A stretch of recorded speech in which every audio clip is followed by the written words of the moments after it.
السلام علیکم ورحمۃ اللہ وبرکاتہ۔ دوستوں، امید کرتا ہوں آپ خیریت سے ہوں گے۔ میں ہوں محمد مقصود قاسمی اور آپ دیکھ رہے ہیں باغ مدینہ یوٹیوب چینل۔ دوستوں، ان دنوں بحث تو یہ ہونی تھی کہ ملک بھر میں یہ جو نفرت کا زہر پھیلایا گیا ہے اور جس کی وجہ سے جگہ جگہ فسادات ہوئے ہیں، اس پر قابو کیسے پایا جا سکتا ہے۔ مسلمان ایسا کیا کریں کہ رام نومی کے موقع پر جو فسادات ہوئے ہیں وہ آئندہ نہ ہو سکیں۔ لیکن بحث اس پر ہو رہی ہے کہ مولانا کلیم صدیقی کی ضمانت کس نے کروائی اور کس نے نہیں کروائی۔ اس سے قبل جب جے پور بم بلاسٹ معاملے سے 4 نوجوان پھانسی کی سزا سے بری ہوئے تھے، تب بھی یہ بحث چھڑ گئی تھی کہ ان چاروں کو پھانسی کے پھندے سے بری کروانے والے حقیقتاً کون ہیں۔ دونوں ہی مواقع پر جمعیت علماء پر یہ کہہ کر حملہ کرنے کی کوشش کی گئی کہ ان مقدمات سے جمعیت علماء کا کوئی تعلق نہیں ہے۔ جے پور کے معاملے میں جمعیت علماء ہند مولانا ارشد مدنی کے دھڑے انگلی اٹھائی گئی تھی اور دوسرے معاملے میں مولانا محمود مدنی کی صدارت والی جمعیت علماء پر۔ میں یہاں بغیر کسی اہمیت یا مخالف کیے صرف اتنا پوچھنا چاہتا ہوں کہ کیا یہ بحث یا الزام تراشی ضروری تھی، اور اگر ضروری تھی تو کیا جس لہجے میں یہ باتیں کی گئیں اس لہجے سے بچا نہیں جا سکتا تھا؟ اگر غور سے دونوں ہی بیانات یا الزامات کو پرکھا جائے تو یہ واضح ہو جاتا ہے کہ ایک بہت بڑا گروپ ہے جو جمعیت کے کاموں سے احساس کمتری کا شکار ہے اور یہ چاہتا ہے کہ جمعیت کی خدمات عوام کے سامنے نہ آ پائیں۔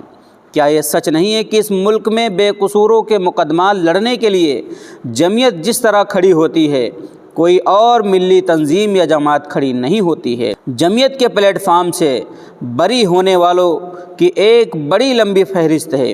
ان میں وہ بھی شامل ہیں جنہیں عمر قید کی سزائیں سنائی گئی تھیں اور وہ بھی شامل ہیں جنہیں پھانسی کی سزائیں دی گئی تھیں۔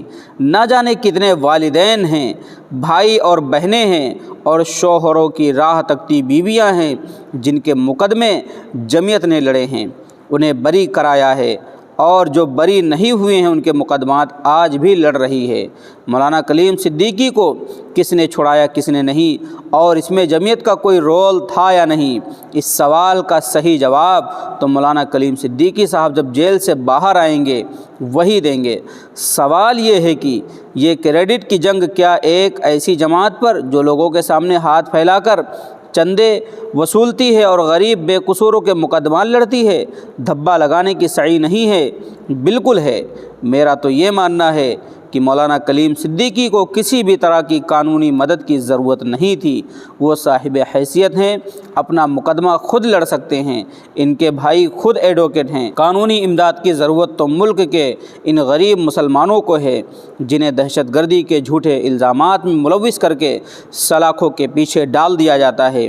میری جمعیت کے ذمہ داران سے یہ اپیل ہے کہ آپ حضرات غریبوں کے مقدمے لڑیں اور بڑوں کے مقدمے انہیں لڑنے دیں جو یہ دعویٰ کرتے پھر رہے ہیں کہ مولانا کلیم صدیقی کو ضمانت دلوا کر وہ بھی مشروط ہم نے تیر مار لیا ہے۔ تو دوستو، یہ جو میں نے ابھی آپ کو اتنا لمبا چوڑا بیان سنایا، یہ میرا لکھا ہوا تو بالکل نہیں ہے۔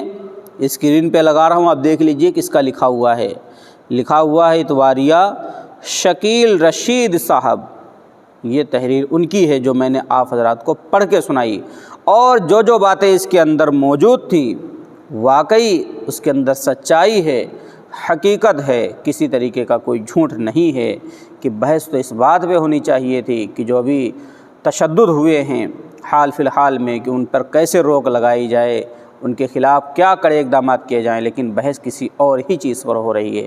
دوستو، اب آپ حضرات کے اس کے متعلق کیا کہنا ہے نیچے کمنٹ کر دیجئے بھائی، اور پہلی بار اگر چینل پر آئے ہیں تو ہو سکے اپنے بھائی کا چینل بھی سبسکرائب کر لیجئے، کیونکہ اسی طریقے کی خبریں ہم ڈھونڈ کر پورا دن آپ حضرات کے سامنے پہنچاتے رہتے ہیں آسانی کے ساتھ۔ چلیے دوستو، پھر ملتا ہوں انشاءاللہ جلدی کسی نئے ویڈیو میں کسی نئے ٹاپک کے ساتھ۔ السلام علیکم ورحمۃ اللہ وبرکاتہ۔